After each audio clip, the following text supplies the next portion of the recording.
오늘 여러분들께 전할 말씀의 제목은 바울을 통하여 일하시는 이유, 이런 제목으로 말씀을 전하겠습니다.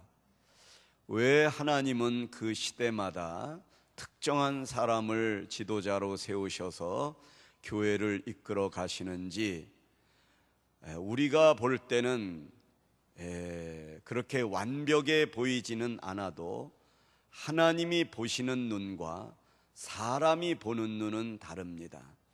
우리는 자칫 잘못하면 그 사람들의 외모와 그 사람의 직업과 그 사람의 학벌을 보고 교회에서도 중직을 맡는다든가 여러 가지 교사의 직분을 맡기는 것처럼 보이지만 절대 그렇지 않습니다.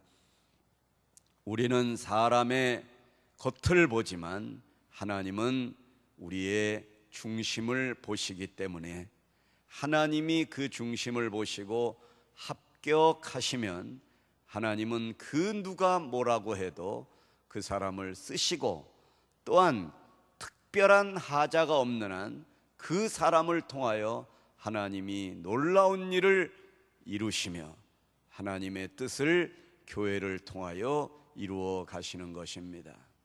오늘 여기서 설교하는 저나 사회를 보시는 우리 목사님이나 또 대표 기도를 하신 집사님, 사실 우리 또한 마찬가지가 아닐 수 없습니다.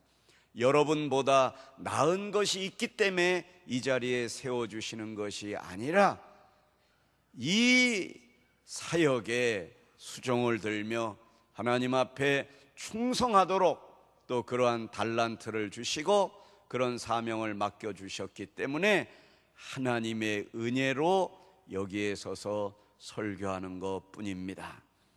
여러분, 오늘 이 사도행전의 주인공은 누가 뭐라고 해도 바울 사도입니다.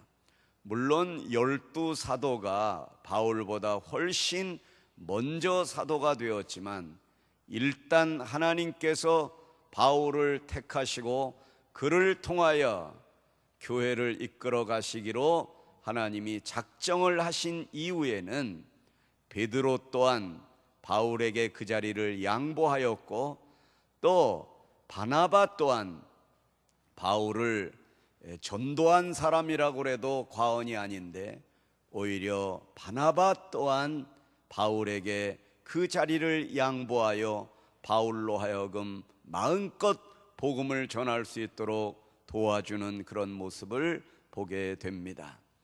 그러면 하나님께서는 왜 이런 뒤늦게 예수 믿은 사람, 또 뒤늦게 사도가 된 사람, 그리고 여러 가지로 교회를 박해하고 여러 가지로 부족하고 여러 가지로 연약한 가운데 있는 사람인데 하나님은 이 사람을 왜 끝까지 이렇게 사용하셨는가? 하나님은 그의 어떤 면을 보셨는가? 오늘 말씀을 통하여 그 은혜를 나누고자 합니다. 갈라디아서 2장 14절에 보면 여러분, 사도 바울이 한 말입니다. 그러므로 나는 그들이 복음의 진리를 따라 바르게 행하지 아니함을 보고 모든 자 앞에서 게바에게 이르되 네가 유대인으로서 이방인을 따르고 유대인답게 살지 아니하면서 어찌하여 억지로 이방인을 유다인답게 살게 하려느냐 하였노라. 여러분, 이 말씀이 뭐냐 하면 사도 바울이 게바가 누굽니까? 게바는 베드로 사도를 말합니다. 베드로 사도에 대하여 네가 교회의 지도자라고 말하면서 어찌하여 너는 모범이 되지 못하고 교회의 분란을 일으키고 교회를 박해하고 복음의 전파를 가로막느냐 하고 야단을 친 것입니다. 여러분, 사실은 바울은 베드로에게 야단을 칠 자격이 없지요. 왜냐하면 자기 자신 또한 얼마 전까지만 해도 예수 그리스도를 박해했던 사람이 아니겠습니까? 그리고 베드로는 예수님의 1등 가는 제자였지만 사실 바울은 그 당시에 사울이라는 이름을 갖고 교회를 박해했던 어처구니 없는 그런 과거가 있는 사람이 아니겠습니까? 모든 면에서 대선배인 베드로에게 이런 모든 사람이 보는 앞에서 베드로의 흉을 보고 베드로를 비난하고 베드로를 이렇게 욕하는 이런 자리에까지 있게 되는 것을 볼 때에 우리가 볼 때는 바울이 인격적으로나 여러 가지 할 말을 좀 참아야 되는데 참지를 못하고 그것을 이야기하고 또 모든 사람이 성도들이 보는 앞에서 베드로를 갖다가 무시하고 이런 발언을 하는 이런 모습을 볼 때 참 하나님 보시기에도 바울이 저러지 않았으면 좋겠는데 하셨을 것입니다. 이렇게 인격적인 하자가 있는 사람이 바로 바울이었습니다. 그럼에도 불구하고 베드로후서 3장 15절에 보면 이런 말씀이 나옵니다. 이것은 그런 바울에 대하여 베드로 사도가 한 말입니다. 또 우리 주의 오래 참으심이 구원이 될 줄로 여기라. 우리가 사랑하는 형제 바울도 그 받은 지혜대로 너희에게 이같이 썼고, 이 말은 바울이 나를 욕했지만 나는 주님께서 주신 인내함으로 또 참고 또 참노라. 바울이 지금은 저렇게 좌충우돌하지만 그래도 하나님이 사랑하시는 종이요, 언젠가는 바울도 자기의 과오를 깨닫고 이때까지 잘못 살아왔던 것을 하나님 앞에 반성하고 하나님이 귀하게 쓰시는 주의 종으로 세움을 받을 것을 믿으면서 그를 위하여 기도하며 인내함으로 참았다고 말하고 있습니다. 그리고 바울은 자기를 미워하나 자기는 바울을 사랑한다고 했습니다. 그리고 그를 통하여 하나님이 이 하나님의 말씀들로 기록하셔서 바울이 말하는 것이 하나님의 말씀이 되게 하시는 하나님의 은혜를 높이 찬양하는 모습을 볼 수가 있습니다. 교우 여러분, 오늘 본문에 이제 들어가 보겠습니다. 사도행전 19장 8절을 9절을 보겠습니다. 바울이 회당에 들어가 석 달 동안 담대히 하나님 나라에 관하여 강론하며 권면하되, 9절을 보겠습니다. 어떤 사람들은 마음이 굳어 순종하지 않고 무리 앞에서 이도를 비방하거늘. 여러분, 바울은 열심히 3개월 동안 회당에 들어가 하나님의 말씀을 전했습니다. 그런데 그 중에 어떤 몇몇 사람들이 바울을 비방하기 시작합니다. 괴로운 일이지요. 이럴 때 바울이 어떤 태도를 보이냐면 28절을 보겠습니다. 사울이 제자들과 이 성경 구절은 이전에 바울의 이름으로 바뀌기 전에 있는 말씀을 소개해 드리는 겁니다. 사울이 이제 은혜를 받고 변화된 직후의 모습입니다. 사울이 제자들과 함께 있어 예루살렘에 출입하며 또 주 예수의 이름으로 담대히 말하고 헬라파 유대인들과 함께 말하며 변론하니 그 사람들이 죽이려고 힘쓰거늘. 여러분, 바울이 지금만 비방을 받는 게 아니라 옛날에도 사역 초기에도 이렇게 사람들이 바울을 죽이지 못해서 안달이 날 정도였습니다. 여러분, 오늘 본문으로 다시 앞에 보면 사도행전 19장 9절에 보면 이런 말씀이 있습니다. 바울이 그들을 떠나 제자들을 따로 세우고 두란노 서원에서 날마다 강론했다. 비방하는 사람들 앞에서 같이 싸우지 않고 같이 대항하지 않고, 여기 뭐라 그랬어요? 그런 비방하는 소리를 들을 때 바우들이 조용히 그들을 떠났다. 그리고 제자들을 또 그 사람들 대신에 따로 지도자들을 세워주고 바울은 두란노 서원에서 날마다 하나님의 말씀을 전했다. 하나님은 이런 바울의 모습을 귀하게 보신 것입니다. 여러분, 중요한 게 있습니다. 비방 받으실 때에 같이 비방하면 안 됩니다. 여러분, 부부싸움이 왜 이혼까지 가시는 줄 아십니까? 처음에는 아무것도 아닌 걸로 시작하나 언성이 높아지다 보면 끝까지 가는 거 아니겠습니까? 그렇습니다, 여러분. 이 비방은 마귀가 여러분들을 이간질시키는 겁니다. 어떻게 해서라도 흠집을 잡게 하고 오해를 하게 하고 분란을 일으켜가지고 교회를 파탄시키고, 여러분 예배드리러 나오려고 하면 아주 심란하게 그렇게 여러분의 마음을 가라앉게 하는 일들이 얼마나 많습니까? 저는 요즘 전국을 다니며 꽃동산 캠프를 통하여 어린이들에게 설교를 하고 있습니다. 얼마 전에도 캠프장에 올라가 1000명이 넘는 아이들에게 설교를 시작하려고 그러는데 앰프가 갑자기 고장났어요. 멀쩡하던 앰프 몇 번 점검을 하고 영상시설도 점검하는데 영상 보여주겠습니다. 그런데 영상이 안 나오는 거예요. 방송실에 보니까 이래 안 된대요. 갑자기 안 된대요. 여러분, 저는 처음에 이런 일들이 우연이라고 생각을 했습니다. 그런데 우연이 아니더라고요. 갑자기 아기가 앞에서 울고 또 뛰쳐나가고 소리내고 떠들고, 멀쩡하던 애들이 페트병을 갖다 비벼가지고 발로 막 비벼 소리를 내요. 이런 모든 일련의 일들을 제가 보면서 악령이 역사한다는 걸 내가 느꼈습니다.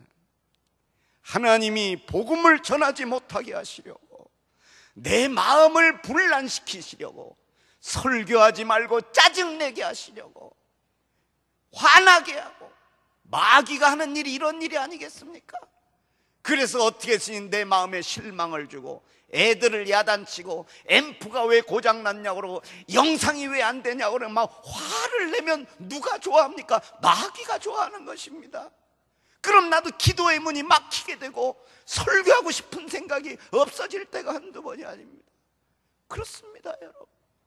이렇게 마귀는 우는 사자와 같이 하나님의 교회를 박해하고 여러분의 남편을 통하여, 여러분의 아내를 통하여 여러분의 마음을 상하게 하고, 여러분이 하나님 앞에 예배하고 기도하지 못하게 우리를 이간질시키려고 달려올 때에 여러분은 결코 마귀에게 굴복하거나 속지 마시기를 바랍니다.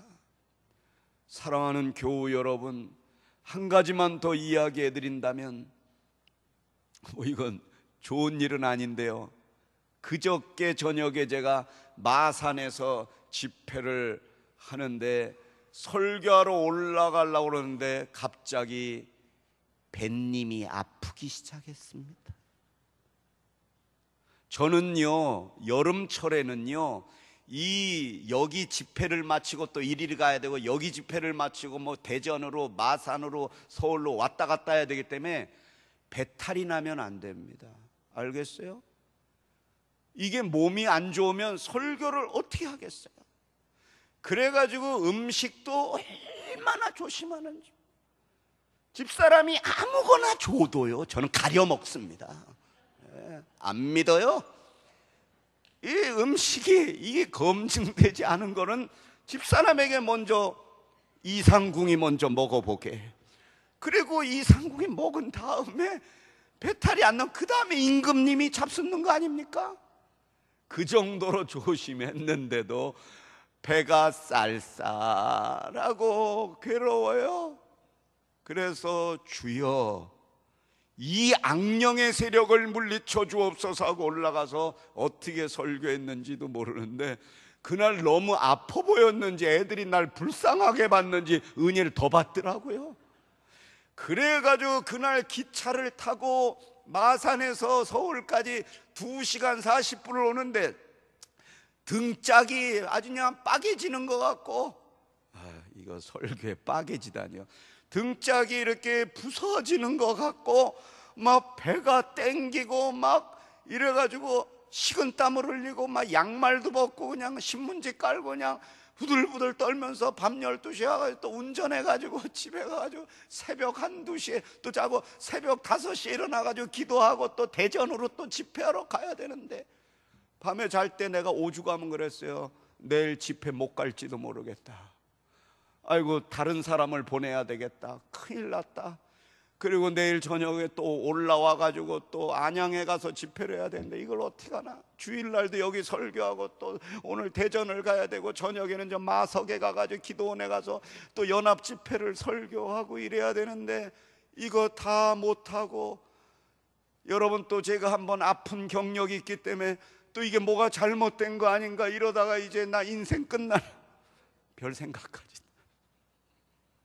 아유 그래도 여러분 안 볼 생각하니까 마음은 시원하긴 한데 이거 농담입니다.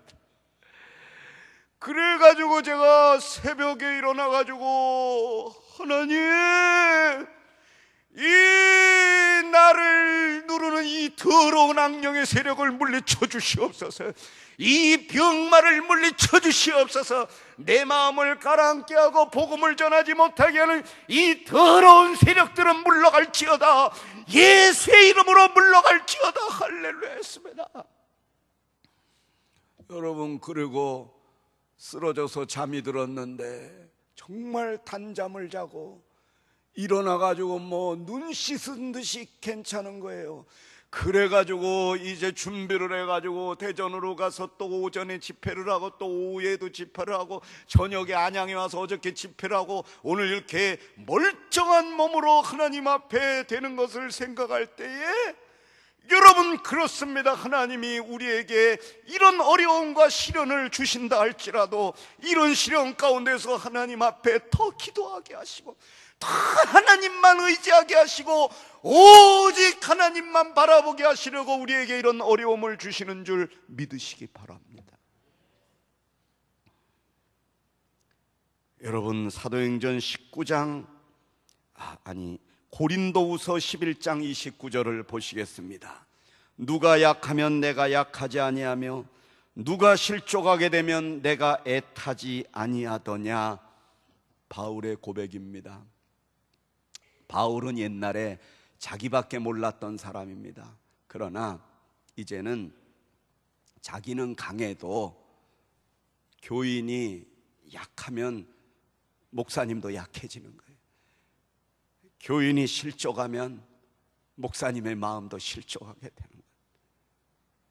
하나님이 이런 은혜를 주시는 것은 그런 약함을 통하여 우리 자신을 돌아보게 하시고 우리 자신을 통하여 나는 아무것도 아니고 내 실력으로 내 달란트로 내가 할 수 있는 게 뭐 있겠는가. 그저 하나님이 한순간이라도 붙잡아 주지 아니하시면 우리가 여기 나와서 예배할 수도 없는 연약한 죄인임을 알아야 되는 것입니다. 그러므로 오늘부터 여러분이 말씀을 하실 때 나는 적어도 나는 이런 이야기를 여러분의 단어에서 빼버리시기를 바랍니다. 나는 없고 오직 내 안에 예수 그리스도를 통하여 말씀하여 주시옵소서. 그런 여러분의 삶이 될 때에 하나님은 여러분의 건강도 지켜주시고 여러분의 자녀와 여러분의 가정을 인도해 주실 줄 믿습니다. 오히려 우리를 비방하고 우리를 그렇게 박해하는 것은 더 우리를 낮추시고 더 겸손하게 하시려는 하나님의 사랑임을 알고 오히려 비방하는 그 교우들을 향하여 싸울 것이 아니라 오히려 그들을 위하여 기도하고 남편을 위하여 기도하고 아내를 위하여 기도하고 사랑하고 권면할 때 하나님이 여러분에게 귀한 은혜를 주실 줄 믿습니다. 마지막으로 한 말씀 드리겠습니다. 이런 바울에게 하나님은 사도행전 19장 11절과 12절의 말씀을 주셨습니다. 하나님이 바울의 손으로 놀라운 능력을 행하게 하시니 심지어 사람들이 바울의 몸에서 손수건이나 앞치마를 가져다가 병든 사람에게 얹으면 그 병이 떠나고 악귀도 나가더라 했습니다. 하나님은요, 우리 육신의 모든 것을 가져가신 다음에 그 빈손에 아무것도 없는 우리의 외로운 심령에 하나님은 놀라운 능력을 주셔서 바울의 몸에 갖고 있었던 손수건을 갖다가 환자들에게 얹으니 그 병자가 일어나게 하셨고, 바울이 두르고 있었던 유대인들의 앞치마를 갖다가 이 벗어가지고 중풍병자에게 갖다 얹을 때에 중풍병이 멎어지는 것도 바울로 하여금 보게 하셨습니다. 그렇습니다. 바로 이런 사람이 몸은 이 세상에 살고 있으나 영생을 살고 있는 사람인 줄 믿습니다. 성도들은 다 육신은 이 땅에 살고 있으나 예수 그리스도와 함께 영원을 살아가는 여러분이 되시기를 주의 이름으로 축원드립니다. 기도하겠습니다.